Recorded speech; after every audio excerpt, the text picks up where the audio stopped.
Sebelum merekan kultivator, menyimak alur ceritanya, mohon siapkan kopi hangat terlebih dahulu. Oke, tanpa lama-lama, lanjut alur ceritanya. Benda apa ini? Mata Shuqing bersinar terang saat dia memikirkan kembali bagaimana mayat itu masih utuh sebelum dia mengambil kristal ungu itu. Bisakah jenazah tetap utuh dan juga bisa menyembuhkan orang hidup? Sambil tetap memegang erat kristal itu, dia melihat sekeliling, jantungnya berdebar kencang. Dia tahu bahwa mungkin tidak ada orang lain yang masih hidup di sekitarnya, namun tetap saja dia merasa perlu ekstra hati-hati. Tentu saja, dia juga tahu dia tidak bisa hanya berdiam diri saja. Jadi dia mulai bergerak lagi, kembali ke guanya secepat mungkin. Saat dia bergerak, dia menyadari bahwa lukanya tidak hanya sembuh dengan cepat, tetapi rasa lelahnya juga berkurang. Dia saat ini berlari dengan kecepatan yang biasanya dia hanya bisa bertahan sekitar 1 jam. Namun, dia sudah berlari lebih dari 1 jam, dan dia merasa baik-baik saja. Faktanya, dia masih penuh energi. Dia bahkan mampu menyambar seekor burung yang jatuh saat dia bergerak di sepanjang jalan. Dia tidak membunuhnya. Sebaliknya, dia membuatnya tidak sadarkan diri. Makhluk hidup tetap segar lebih lama. Akhirnya, dia sampai di gua. Masih ada waktu sebelum malam tiba, tapi dia sudah ada di sini. Meskipun suasana hatinya sedang baik, dia tidak tiba-tiba menjadi ceroboh. Dia tahu bahwa mungkin karena terbukanya mata dewa dan terciptanya wilayah terlarang, binatang mutan bukanlah satu-satunya yang keluar di malam hari. Ada juga yang jelek. Bahkan di daerah kumuh tempat dia dibesarkan, dia pernah mendengar cerita tentang makhluk mengerikan yang muncul di tempat di mana banyak orang meninggal. Tawa yang sesekali dia dengar dalam kegelapan berasal dari salah satu makhluk tersebut. Semua orang tahu bahwa Anda tidak boleh melihat, menyentuh, atau bahkan mendekati sesuatu yang kotor. Berdasarkan pengalaman Shuqing, mereka selalu keluar pada malam hari. Namun, dia tidak tahu pasti apakah mereka bisa muncul di siang hari juga. Oleh karena itu, dia tidak melambat ketika melihat guanya di kejauhan. Bergerak dengan kecepatan tinggi, dia menembak ke dalam, lalu dengan cepat menutup celah tersebut. Baru kemudian dia duduk bersila dan membuka tangannya. Cahaya ungu memancar ke atas, menerangi keseluruhan gua kecil, dan menyebabkan mata Shuqing berkilauan dengan warna yang sama. Dengan fokus penuh, dia menatap kristal itu. Benda itu panjang dan tipis, kira-kira seukuran salah satu jarinya, dan tampak seperti ada sesuatu yang lembut dan berbulu halus di dalamnya. Faktanya, cahaya ungu berasal dari zat di dalam kristal. Setelah beberapa saat, sebuah pemikiran muncul di benaknya. Apakah lukaku sudah sembuh? Sambil membuka jaket kulit itu, dia melihat ke bawah dan melihat lukanya sudah sekitar 90% sembuh. Bagian yang tidak sembuh tidak membutuhkan waktu lama untuk kembali normal, dan jaringan parut di tepi luka mulai memudar. Mengingat betapa kerasnya dia berlari dan bagaimana dia tidak merasa lelah, Shuqing telah sampai pada beberapa kesimpulan tentang kristal ini. Sudah jelas bahwa item tersebut memiliki sifat restoratif. Itu bisa menyembuhkan luka, memulihkan kekuatan seseorang, dan menambah kekuatan hidup seseorang. Aku ingin tahu apakah ia melakukan hal lain, pikirnya, matanya bersinar sambil berpikir. Dia tidak yakin apakah kristal ungu ini ada hubungannya dengan terbukanya mata dewa, tapi sepertinya kemungkinan itu bagus. Bagaimanapun juga, itu adalah harta yang berharga. Sepanjang hidupnya, dia belum pernah mendengar sesuatu yang begitu spektakuler. Dengan memiliki sesuatu yang berguna seperti ini, dia mungkin juga memiliki kehidupan kedua. Namun, satu-satunya alasan dia berhasil mendapatkannya adalah karena dialah satu-satunya orang yang hidup di kota yang menemukannya. Begitu hujan darah berhenti dan dia pergi, bagaimana mungkin dia bisa menjaga benda itu tetap aman? Dia harus memikirkan cara yang baik untuk menyembunyikan kristal ungu. Setelah berpikir beberapa lama, dia mengeluarkan burung tak sadarkan diri yang dia ambil sebelumnya. Setelah mengikat paruhnya agar tidak bisa berteriak, dia mengambil belati dari pahanya dan mengiris makhluk itu. Burung itu berjuang dengan sia-sia saat Shuqing kemudian mendorong kristal ungu ke dalam lukanya. Kemudian dia membuka matanya lebar-lebar saat dia melihat apa yang terjadi. Meski burung itu meronta, udaranya beriak dan mengalir dengan kekuatan roh. Faktanya, ada jauh lebih banyak kekuatan roh yang bekerja dibandingkan saat Shuqing berlatih kultivasi. Dan semuanya berpindah ke arah burung itu. Burung itu tiba-tiba meronta dengan kekuatan yang jauh lebih besar dari sebelumnya, hingga Shuqing kesulitan menahannya. Itu menyebabkan matanya semakin melebar. Burung itu menjadi tidak terkendali. Biasanya hanya perlu sedikit usaha untuk mematahkan leher burung.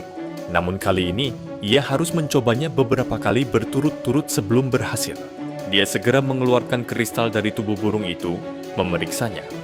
Lalu menutup matanya sambil berpikir, burung itu tidak mati ketika saya memasukkan kristal itu. Sebaliknya, ia menerima aliran kekuatan roh. Dan itu juga menjadi lebih kuat. Menurutku, kristal ini tidak berbahaya. Sesaat kemudian, dia membuka matanya dan dengan tekad penuh, memasukkan kristal ungu itu ke dalam luka yang masih menutup di dadanya. Rasa sakit melanda dirinya, tapi dia mengertakkan gigi dan mengabaikannya. Tidak ada tempat yang lebih aman untuk menyembunyikan benda ini selain di dalam tubuhnya sendiri. Selain itu, eksperimennya beberapa saat lalu membuktikan bahwa memiliki benda itu di dalam dirinya akan membawa manfaat yang signifikan. Saat kristal itu masuk ke dalam dirinya, lukanya terus sembuh. Dan pada saat yang sama, dia merasakan dirinya gemetar. Kemudian dia melihat aliran kekuatan roh yang melampaui apapun dari eksperimen burung, mengalir ke arahnya dari segala arah, bahkan dari dalam tanah. Volumenya sangat mencengangkan sehingga kulit Shuqing berubah warna menjadi hijau pucat. Pada saat yang sama, rasa dingin yang luar biasa memenuhi dirinya dari ujung kepala sampai ujung kaki. Itu karena tingginya tingkat mutagen dalam kekuatan roh. Namun, Shuqing sudah siap untuk itu sejak awal. Tanpa ragu-ragu, dia mulai menggunakan mantra laut dan gunung. Saat dia melakukannya, kekuatan roh yang masuk ke dalam dirinya terpisah dari mutagen. Oleh karena itu, hanya kekuatan roh murni yang mengalir melalui meridiannya dan masuk ke dalam tubuhnya. Sesaat kemudian, suara letupan terdengar dari dalam dirinya, seolah-olah lumpur yang mencekik bagian dalam tubuhnya dibersihkan.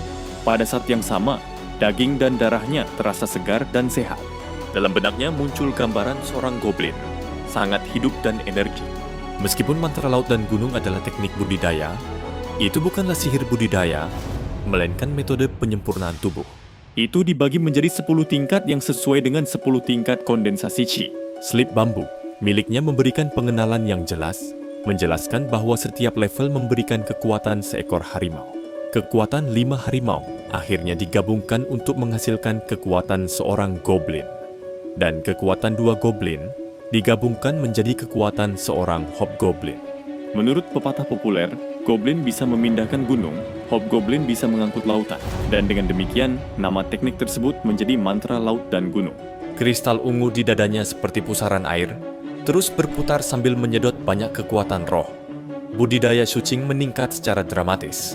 Sulit untuk mengatakan berapa lama waktu berlalu, tetapi akhirnya suara letupan di dalam dirinya menjadi semakin intens. Kotoran keluar dari pori-pori tubuhnya dan aroma berbahaya memenuhi gua kecil itu. Saat kotoran muncul, tubuh Shuqing berkilauan seperti embun pagi. Meski wajahnya dipenuhi kotoran menjijikkan, itu jelas lebih cerah dari sebelumnya.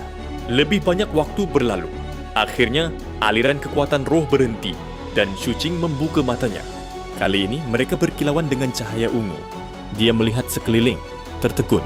Gua itu gelap gulita, tapi dia sebenarnya bisa melihat semuanya dengan jelas. Selanjutnya, dia menatap dirinya sendiri dan ekspresi ketidakpercayaan memenuhi wajahnya. Perasaan ini, sambil berdiri, dia meluncurkan pukulan eksperimental dan angin kencang menerpa gua. Gua itu terlalu kecil untuk menguji seberapa cepat dia bisa berlari.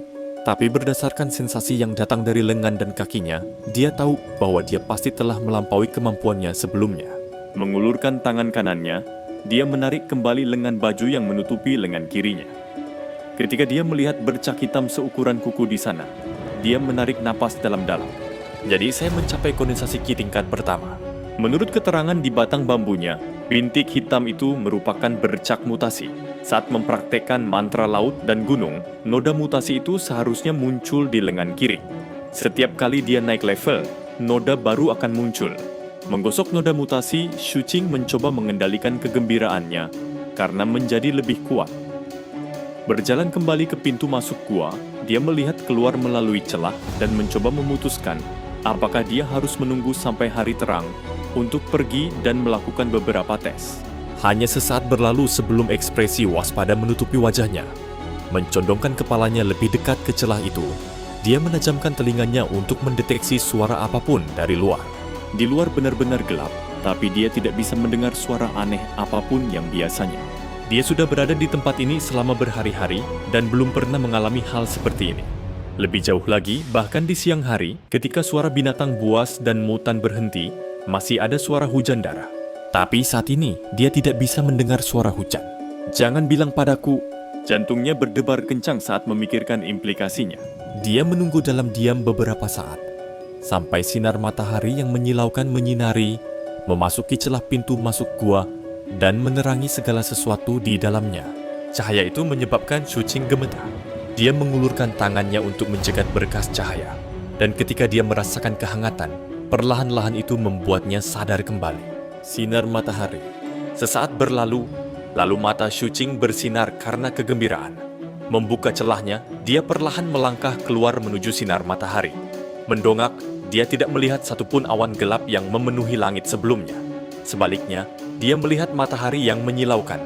Cahaya itu seperti orang tua sakit yang mendapat kesempatan hidup baru dan akhirnya datang mengunjungi dunia manusia. Hujan berhenti.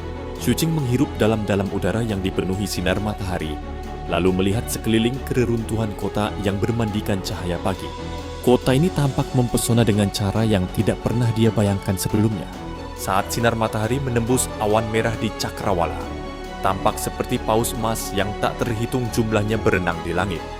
Itu menyapu kabut yang mematikan di kota, mengungkapkan kerusakan yang sebelumnya disembunyikan. Rumah-rumah runtuh ada di mana-mana, diselingi mayat berwarna hitam kehijauan dan genangan darah yang mengerikan.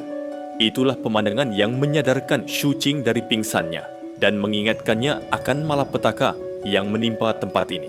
Emosi campur aduk muncul di matanya. Dia telah tinggal selama 6 tahun di daerah kumuh di luar tembok kota ini.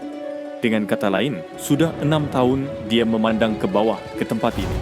Meskipun dia telah berada di kota itu beberapa kali, selama 6 tahun itu, dia hanya bermimpi untuk benar-benar tinggal di dalamnya. Saya menemukan teknik kultivasi saya di sini. Saya mendapat kristal ungu di sini. Saya tinggal di sini. Setelah beberapa saat, dia menghela nafas pelan, lalu berjalan ke salah satu mayat berwarna hitam kehijauan. Dia melihatnya, membungkuk, dan menarik mayat itu ke punggungnya. Lalu dia mulai berjalan. Akhirnya dia sampai di lapangan umum, di mana dia meletakkan mayatnya. Berbalik, dia pergi dan menemukan mayat kedua, lalu yang ketiga, dan yang keempat. Ada mayat yang tergeletak begitu saja di jalan, ada pula yang terkubur di reruntuhan. Beberapa mayat masih utuh, yang lainnya hancur. Satu demi satu, dia mengambil sebanyak yang dia bisa temukan dan membawanya di punggungnya ke alun-alun, di mana dia menumpuknya di sebuah gunung kecil. Akhirnya, dia berdiri di depan tumpukan mayat dengan obor di tangannya. Dia melemparkan api ke gunung. Mungkin karena mutagen, apinya membara dan asap membubung tebal ke udara di atasnya. Dia menatap asap sebentar, lalu berjalan ke distrik kedua kota itu.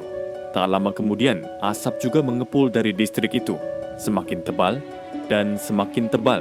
Saat matahari bersinar menyinari kota, tempat itu dipenuhi asap mayat yang terbakar. Asap mengaburkan matahari, menyebabkan segalanya menjadi merah. Rasanya seperti matahari sedang menghela nafas panjang, dan aliran asap adalah air matanya. Bayangan yang ditimbulkan oleh asap adalah noda air mata di bumi. Noda air mata terakhir membawa Shuqing ke area tempat dia menemukan kristal ungu. Dia mengambil lelaki tua itu dari toko obat dan menambahkannya ke tumpukan mayat untuk dibakar. Saat dia berdiri di samping mengamati nyala api itu terpantul di pupil matanya yang gelap, berkedip-kedip tanpa henti. Ujung rambut Shuqing yang panjang dan acak-acakan melengkung karena panas. Akhirnya, dia menggenggam tangannya dan membungkuk dalam-dalam. Oh, semoga kamu beristirahat dengan tenang. Nyala api semakin membara, mengirimkan percikan api seperti gumpalan bunga dan delayon yang melayang tertiup angin. Namun, asap yang mengepul mengandung penyesalan dan pembangkangan tanpa akhir yang tidak akan pernah bisa dihilangkan. Itu menjulang tinggi, seperti bekas luka di langit. Tidak penting dan tidak ada gunanya. Beberapa saat kemudian, suara langkah kaki terdengar. Dan kemudian, suara aneh dan membingungkan berbicara dari belakang Shuqing. Aku bertanya-tanya kenapa aku tidak melihat satupun mayat di sekitar sini. Ternyata seorang bocah kurus membuang-buang energinya untuk mengkremasi mereka. Ah, terserahlah. Karena kamu sangat merindukan mereka, aku akan membantumu bergabung dengan mereka. Shuqing berputar di tempatnya,